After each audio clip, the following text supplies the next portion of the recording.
श्री श्री राधा रमणो जयति भज निताई गौर राधे श्याम। जप हरे कृष्ण हरे राम। चरित सुधा श्री श्रीमद राधा रमण चरण दास देव बाबा जी महाशय। बड़े बाबा का जीवन चरित्र। मूल बंगला संपादक प्रकाशक श्री रामदास बाबा जी। श्री धाम नवद्वीप में बाबा जी महाशय श्री धाम नवद्वीप पधारे हैं।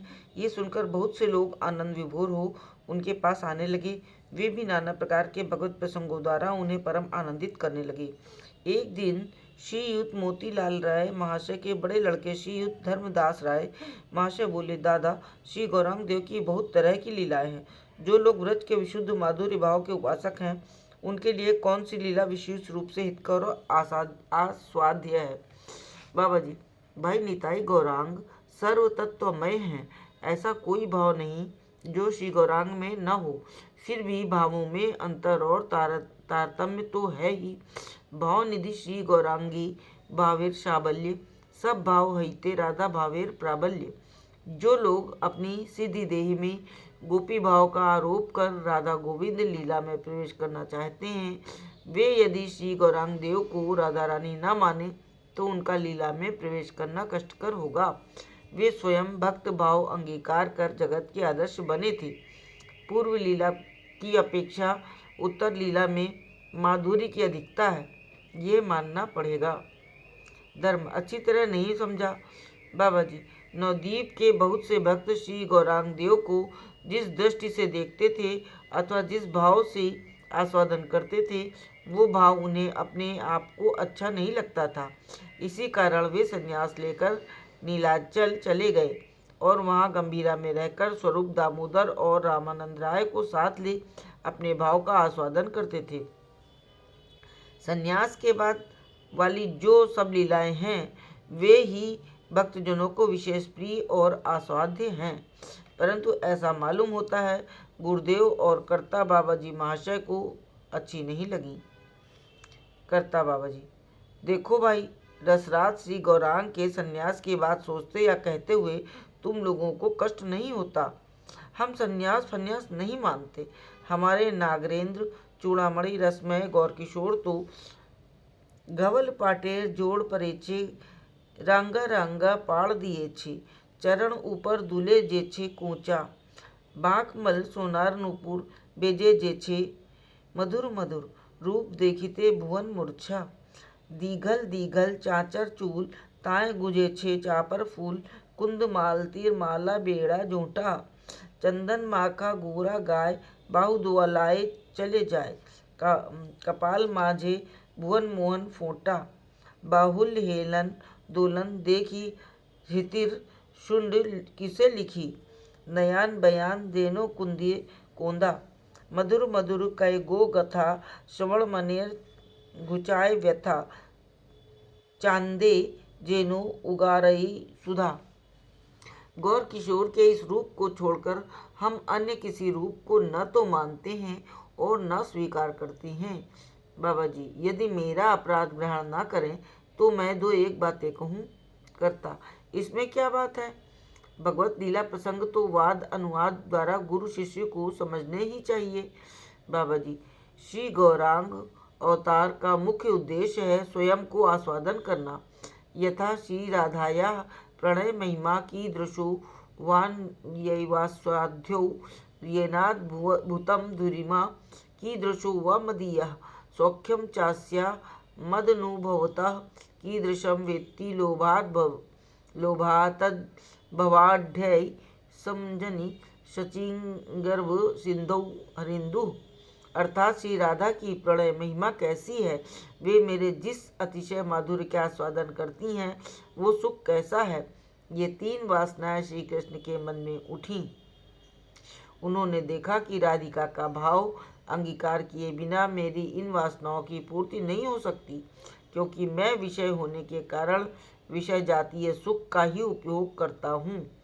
आश्रय जातीय सुख उसमें करोड़ गुना अधिक है। उसका उपभोग मैं तभी कर सकता हूँ जब मैं स्वयं आश्रय बनूं। विषय जातीय सुख आमार आस्वाद आमाहिते कोटि गुण आश्रयेर आह्लाद, कबू यदि এই प्रमार हइये आश्रय तबे এই प्रेमानंदेर अनुभव है। तभी तो श्री राधिका के भाव और उनकी कांति से मंडित होकर श्री कृष्ण सच्ची गर्भ से अवतीर्ण हुए।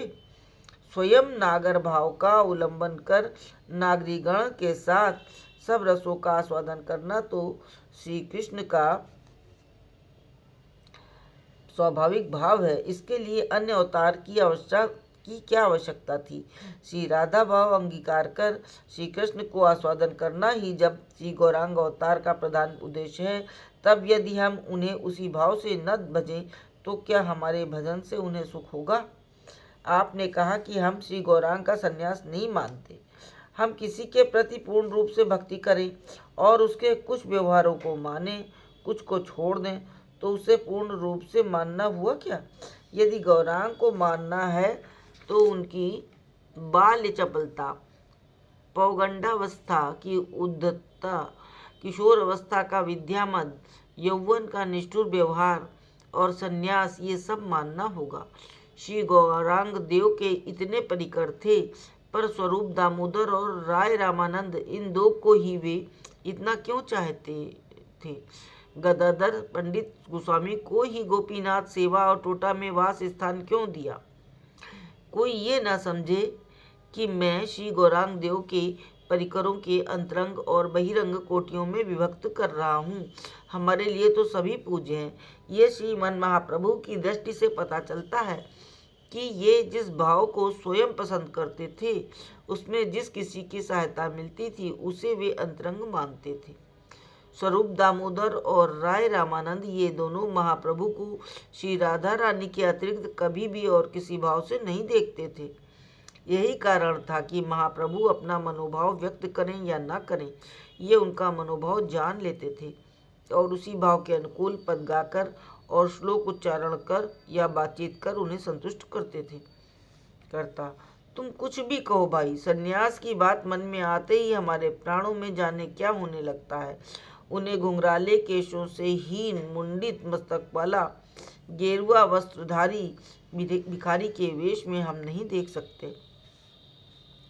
बाबा जी, ये अलग बात है। लीला तो सारी ही नित्य है।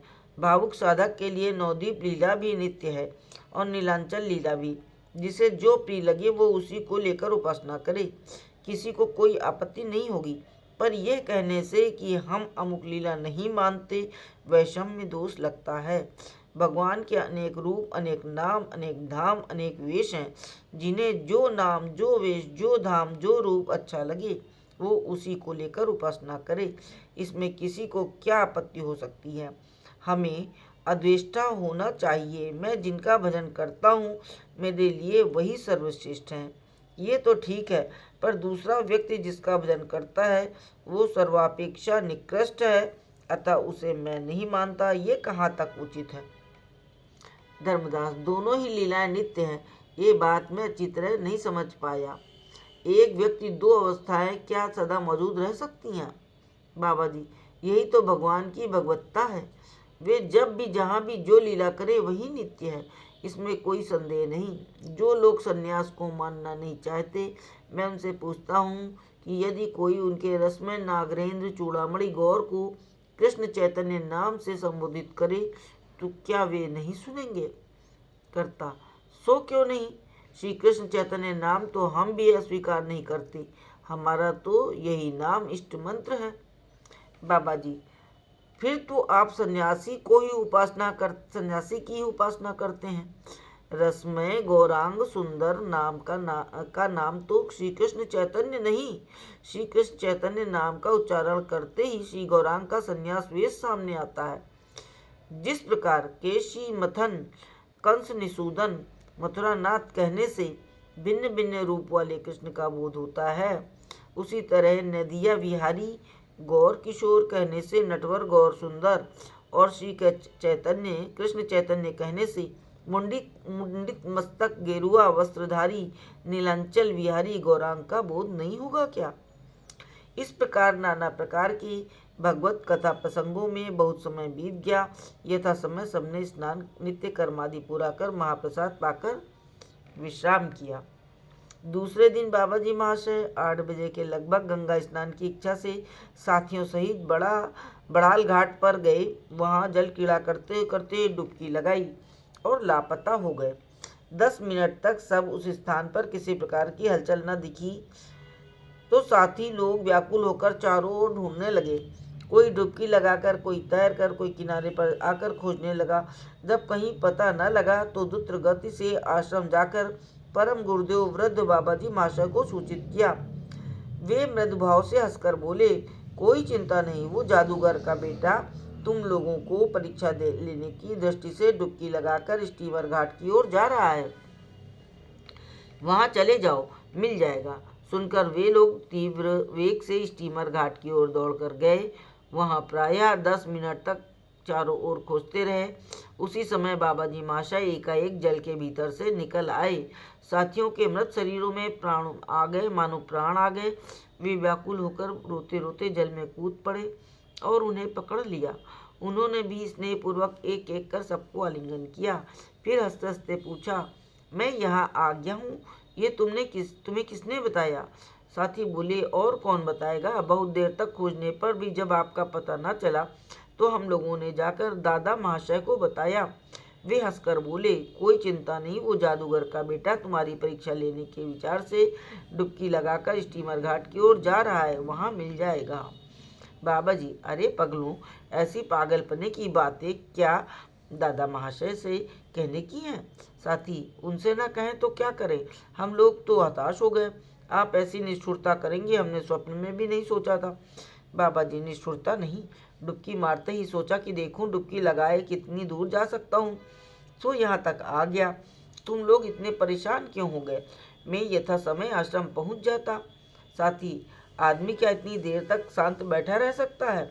बाबा जी तो खैर अच्छा किया कहते हुए किनारे पर आए और आश्रम की ओर प्रस्थान किया। नवद्वीप में 5-6 दिन रहकर श्री गुरुदेव से विदा ली और कुठी घाट चले गए। जय जय श्री राधे, जय हो बड़े बाबा की।